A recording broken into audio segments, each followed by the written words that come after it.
On jette maintenant un œil sur l'actu sport avec vous, Florent Rodeau. Bonsoir. Bonsoir Julien. L'équipe de France, elle a été éliminée ce soir de la Coupe du Monde, battue par l'Allemagne 1-0. Grosse déception évidemment. Et oui, ils sont tristes les Français évidemment, une tristesse amplifiée par le fait que l'Allemagne n'ait pas fait le match de sa vie.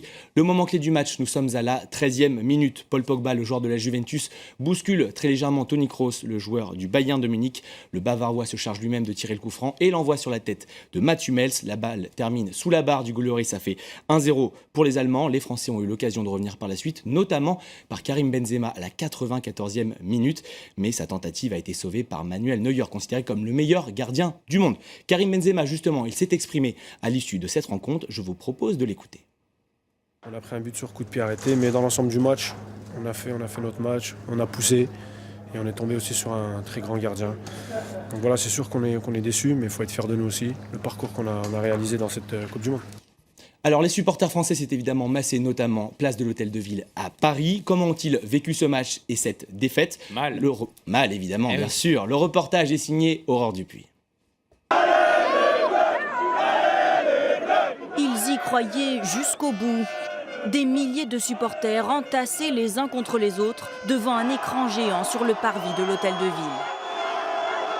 Mais les encouragements ne suffisent pas. À plus de 9000 km de là, au Maracana de Rio, les Bleus perdent 1-0 contre l'Allemagne, éliminés de la Coupe du Monde. On a fait un bon match, mais c'est le gardien allemand qui a fait des très beaux arrêts. Les Allemands, ils étaient vraiment très forts, ils étaient sur l'offensive et nous, voilà. On a manqué d'expérience, de justesse technique dans les derniers moments, d'efficacité, ce qui a fait que du coup on n'a pas eu beaucoup d'occasions franches. Allez, 13 tirs, dont 9 cadrés. Pour beaucoup, la France s'est bien battue. Ils étaient jeunes, mais ils étaient là, ils étaient présents, ils ont supporté le maillot. Ils ont bien joué quand même. Il manquait d'un pas grand-chose, un petit détail, d'un petit rayon de soleil, et c'était fait. Une défaite, mais surtout un contraste avec la dernière Coupe du Monde il y a 4 ans, lorsque les Bleus avaient fait grève en Afrique du Sud.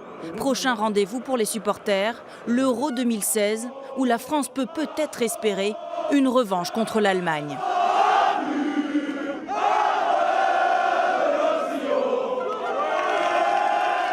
Voilà, l'autre affiche du jour, c'est Brésil-Colombie et c'est maintenant, on est dans le temps additionnel. Voilà, temps additionnel de la deuxième mi-temps, ce n'est pas encore terminé, mais dans ce match, à l'instar du match France-Allemagne, c'est un coup de pied arrêté qui a débloqué la situation et c'est le capitaine de la Seleção et du Paris Saint-Germain, Thiago Silva, qui a inscrit le premier but. Thiago Silva qui a pris un carton jaune lors de ce match, il sera donc suspendu pour la demi-finale s'il y a bien évidemment, et décidément il fallait être parisien et défenseur central pour marquer, car c'est David Luiz, le néo-parisien, qui a inscrit le deuxième but. James Rodriguez, la star colombienne, a lui inscrit son 6e but sur pénalty. Voilà, il reste 2 minutes, on espère vous donner le résultat final à la fin de ce journal. Voilà, pour l'instant donc 2-1 pour les Brésiliens. Tout à fait. Alors l'autre compétition qui commence demain, c'est le Tour de France qui partira de Leeds en Angleterre, un départ d'Angleterre qui n'est pas vraiment un hasard. Et oui, pour cause, l'Angleterre est sans conteste le pays du cyclisme depuis 2 ans, du moins au niveau des titres. Bradley Wiggins, Christopher Froome, vous les connaissez très bien, ce sont les 2 derniers vainqueurs du Tour, et évidemment ils sont anglais. La conséquence, la popularité du Tour ne cesse de grandir chez nos voisins outre-Manche. Voyez ce reportage dans la région du Yorkshire, il est signé Georges Ledrich. Ces collines anglaises, battues par les vents, seront bientôt envahies par une horde de cyclistes. C'est la 19e fois que le Tour de France débute à l'étranger, presque une tradition. Mais dans le Yorkshire, l'événement est historique.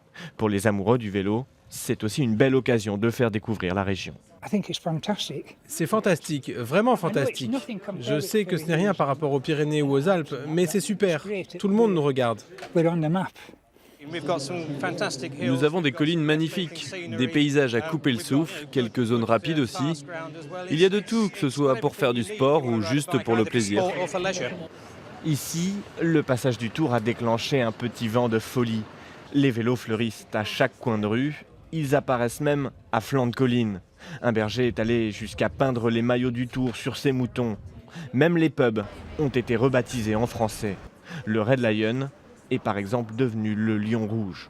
Je vais essayer de prononcer le nom d'une autre. C'est le... Ah, c'est pas la peine. Pourtant, je me suis entraîné toute la journée. Avec Bradley Wiggins en 2012, puis Chris Froome en 2013, cela fait 2 ans que les Britanniques remportent le Tour.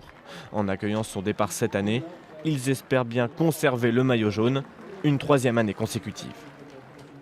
Et on repart au Brésil, la Seleção s'est qualifiée pour les demi. Et oui, ça vient de se terminer, 2-1 comme je vous l'ai annoncé, le premier but Thiago Silva, le deuxième par David Luiz, James Rodriguez réduit la marque sur penalty.